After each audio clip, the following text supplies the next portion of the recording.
SIP versus Lumpsum, a debate that has Indian investors divided. And if you're just getting into your investing career, then you might have fried your brain over this debate. Now, if you're struggling to make the right choice, here's a comprehensive guide on the pros and cons of both of these investing strategies. To begin with, an SIP or systematic investment plan and lump sum investment are two different methods of investing. An SIP is a method of investing a fixed amount at regular intervals, usually monthly. This allows investors to average out the purchase price over time and reduces the impact of market volatility on the investment. SIPs are best suited for long-term investment goals, as the investment period is usually for several years. On the other hand, a lump sum investment is a one-time investment of a large amount. This method is best suited for investors who have a large sum of money available for investment and want to invest it all at once. The lump sum investment allows investors to take advantage of market opportunities and invest at favorable prices. Now, this was all basic stuff, and truth be told, you might as well get all of this sitting in an economics class. But the million-dollar question is, how should an average investor decide between these two strategies? And what are the advantages and disadvantages of selecting one? Let us guide you through this question. But before we move on, make sure you press that like button, and if you do like watching videos related to stock market investing, then make sure you press that subscribe button as well. Suppose Mr. Rajesh wants to invest in a mutual fund for his long-term financial goals. He decides to invest in an equity-oriented mutual fund through SIP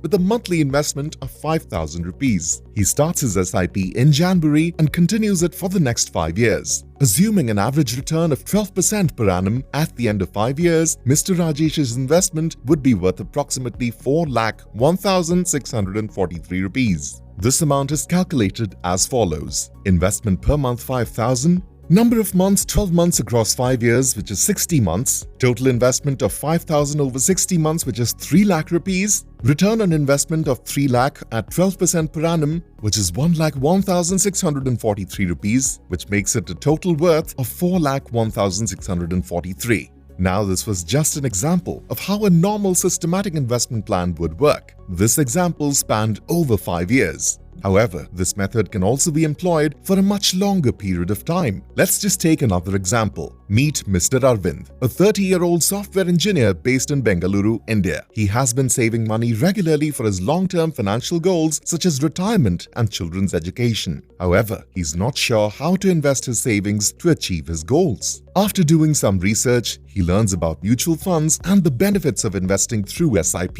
He decides to invest in an equity-oriented mutual fund which has the potential for high returns in the long term. He visits a financial advisor who helps him understand the different mutual fund options available and the one best suited for his investment goals. Mr. Arvind decides to invest 5,000 rupees every month through SIP in the selected mutual fund. He starts his SIP in January and continues it for the next 20 years. He also decides to increase his investment by 10% every year to keep up with inflation. Assuming an average return of 12% per annum on his investments, the following is the estimated value of his investment at the end of 20 years. Investment per month after adjusting for inflation: 5,000 rupees in the first year, 5,500 in the second year, 6,050 in the third year, and so on. So the total investment of 5,000 rupees per month over 20 years is 12 lakh rupees. The return on investment of 12 lakh at 12% per annum is 14,40,000 rupees, making it a total worth of 26,40,000 rupees. On the other hand, the other half in the investing world might not agree with the productivity of SIP.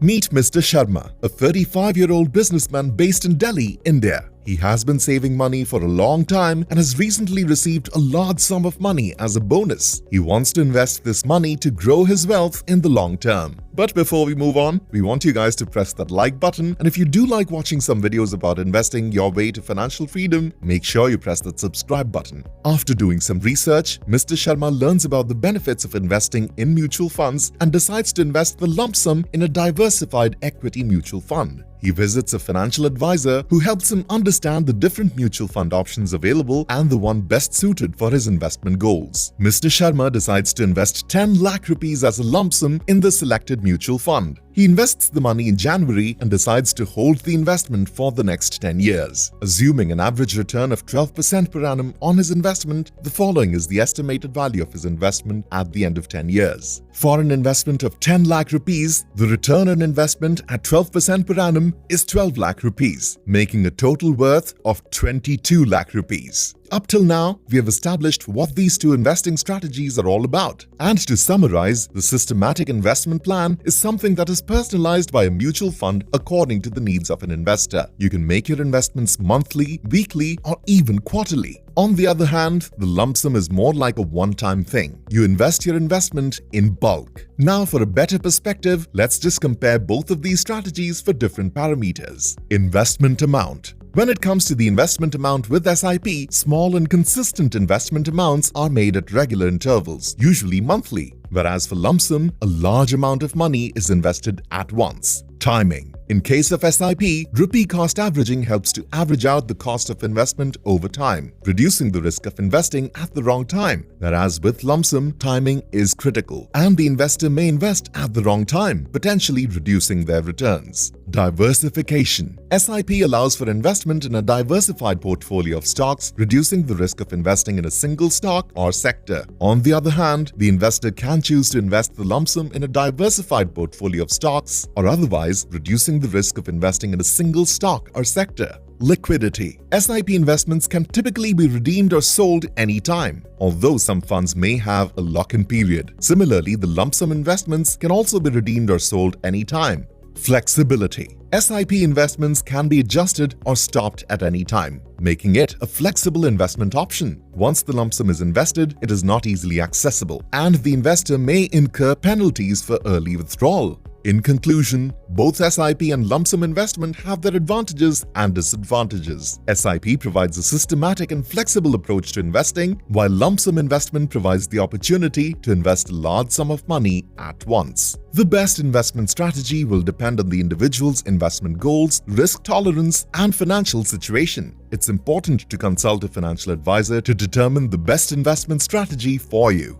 Both SIP and lump sum have their advantages and disadvantages, and it completely depends upon your goal and conditions if you were to choose a particular one. But one thing is for sure, both of them will lead you to your financial independence if done consistently. What do you think about these strategies? Are you going for the systematic investment plan, or would you rather stick with the lump sum? Let us know in the comment section below. Make sure you press the like and subscribe button, and we'll see you guys in the next video.